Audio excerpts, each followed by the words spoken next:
Halo anak-anak, bertemu kembali dengan Bapak di media belajar online. Anak-anak, bagaimana keadaan kalian hari ini? Bapak berharap kalian tetap dalam keadaan sehat, tetap semangat, walaupun kalian belajar secara jarak jauh. Bapak berharap hal tersebut tidak mengecilkan semangat kalian dalam belajar. Baiklah, anak-anak, kali ini kita akan mempelajari tema 1, subtema 2, pembelajaran 3 untuk kelas 4. Adapun pemetaan kompetensi dasar pembelajaran 3 terdiri atas 2 mata pelajaran. Yang pertama, mata pelajaran IPA, di mana kalian diharapkan mampu untuk menerapkan sifat-sifat bunyi dan keterkaitannya dengan indera pendengaran. Yang kedua, menyajikan laporan hasil percobaan tentang sifat-sifat bunyi. Pada mata pelajaran bahasa Indonesia, kalian diminta untuk mencermati gagasan pokok dan gagasan pendukung yang diperoleh dari teks lisan, tulis atau visual. Mencermati keterhubungan antar gagasan yang didapat dari teks lisan, tulis atau visual. Menata informasi yang didapat dari teks berdasarkan keterhubungan antar gagasan ke dalam kerangka tulisan, serta menyajikan hasil pengamatan tentang keterhubungan antar gagasan ke dalam tulisan. Adapun tujuan pembelajaran kali ini, yang pertama,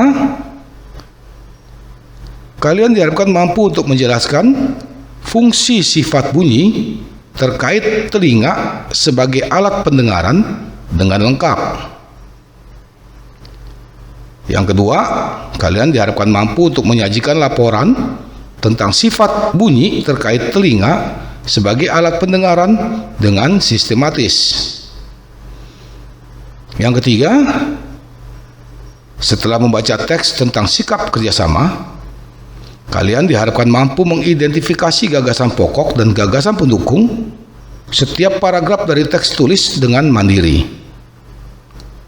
Yang keempat, setelah membaca teks tentang sikap kerjasama, kalian diharapkan mampu menyajikan gagasan utama dan gagasan pendukung setiap paragraf dari teks tulis dalam bentuk peta pikiran dengan tepat. Anak-anak bekerja sama bisa dilakukan kapan saja, di mana saja, serta oleh siapa saja. Bahkan saat kita bermain pun kita bisa bekerja sama. Apakah kalian tahu bahwa kita dapat belajar bekerja sama dari permainan tradisional? Ayo kita pelajari bersama-sama. Salah satu permainan tradisional Indonesia yang sangat menarik adalah permainan bakyak. Bapak yakin kalian pasti sudah sering mendengar yang namanya permainan bakyak. Bahkan mungkin sudah pernah melihatnya atau bahkan sudah pernah pula memainkannya. Permainan bakyak berasal dari Sumatera Barat. Biasa disebut dengan nama permainan terompa bakwak. Permainan bakyak merupakan permainan yang sangat membutuhkan kekompakan. Seperti yang kalian ketahui, dalam permainan bakyak biasanya terdiri dari beberapa orang, di mana setiap orangnya memiliki kemampuan yang berbeda. Namun hal tersebut diharapkan tidak menghalangi untuk tetap bekerja sama. Saling menghargai perbedaan dalam bekerja sama akan membantu sebuah tim dalam mencapai tujuan. Apabila kalian sudah selesai bermain bakyak, cobalah kalian diskusikan dengan teman kelompokmu? Yang pertama, apakah kelompokmu berhasil mencapai tujuan tepat waktu? Mengapa? Yang kedua, bagaimana pengaruh gerak yang dilakukan setiap anggota kelompok terhadap pencapaian tujuan dalam permainan? Yang ketiga, apa kesulitan yang kamu hadapi saat bermain bakyak? Yang keempat, bagaimana sikapmu terhadap teman satu kelompok saat bermain bakyak? Anak-anak, pada saat bermain bakyak, kalian pasti mendengar suara peluit atau mungkin suara aba-aba dari teman kalian. Hal ini berarti kalian membutuhkan pendengaran yang baik.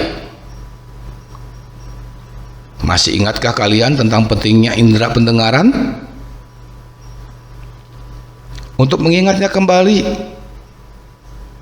mari kita belajar bersama-sama. Bagian-bagian telinga dan fungsinya. Telinga terdiri atas 3 bagian. Yang pertama, telinga bagian luar. Telinga bagian luar terdiri dari 1. Daun telinga yang berfungsi untuk menangkap gelombang bunyi dan melindungi bunyi dari kotoran. Yang kedua, lubang telinga yang berfungsi sebagai tempat masuknya bunyi ke dalam telinga. Yang ketiga, saluran pendengaran yang berfungsi untuk meneruskan gelombang bunyi ke gendang telinga. Yang kedua, telinga bagian tengah terdiri dari gendang telinga atau membran timpani yang berfungsi untuk menerima gelombang bunyi yang ditangkap oleh daun telinga. Yang kedua, tulang pendengaran. Yang ketiga, saluran eustasius yang merupakan saluran yang berfungsi untuk menyeimbangkan tekanan udara di dalam dan di luar telinga. Yang ketiga, telinga bagian dalam terdiri dari 4. Yang pertama, tingkap jorong atau tingkap oval. Yang kedua, tingkap bundar. Yang ketiga, rumah siput atau koklea. Yang keempat, saluran setengah lingkaran.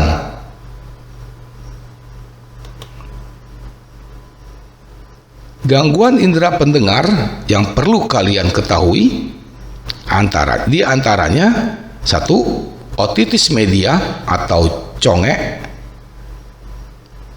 Bapak yakin kalian pasti sudah sering mendengar kata congek, yang merupakan gangguan pendengaran yang disebabkan oleh bakteri yang menyebabkan timbulnya demam serta rasa sakit pada telinga kalian. Gangguan yang kedua adalah otosklerosis, merupakan gangguan pendengaran yang ditandai dengan tumbuhnya tulang pendengaran secara berlebihan. Yang ketiga adalah tuli, merupakan gangguan pendengaran yang ditandai dengan berkurangnya kemampuan pendengaran seseorang. Lalu, bagaimana cara kita merawat telinga kita agar terhindar dari gangguan tersebut? Yang pertama, kalian harus selalu menjaga kebersihan telinga kalian. Yang kedua, hindari bunyi yang keras. Yang keempat, rutin memeriksakan telinga kalian ke dokter telinga.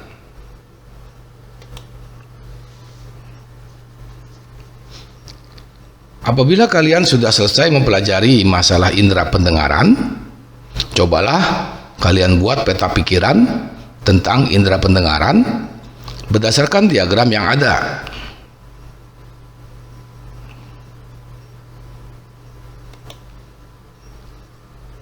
Baiklah anak-anak,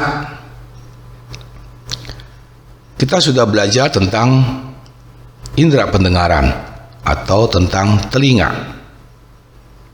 Sekarang kita akan kembali mempelajari tentang gagasan pokok dan gagasan pendukung.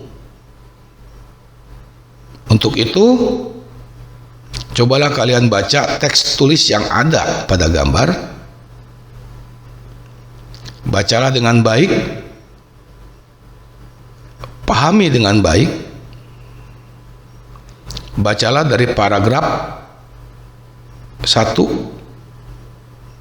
sampai paragraf terakhir,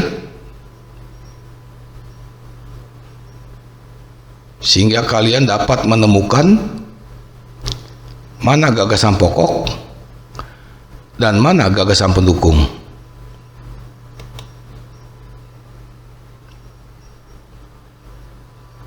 Apabila kalian sudah selesai membaca teks tersebut, cobalah kalian tulis kembali gagasan pokok dan gagasan pendukung yang kalian temukan tiap paragrafnya pada diagram yang ada.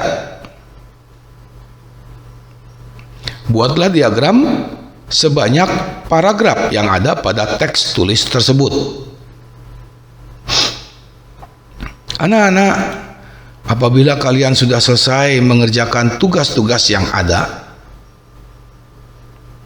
cobalah untuk mendiskusikannya kembali bersama orang tua kalian atau kakak kalian atau anggota keluarga kalian yang lain, agar kalian dapat lebih paham dan lebih mengerti.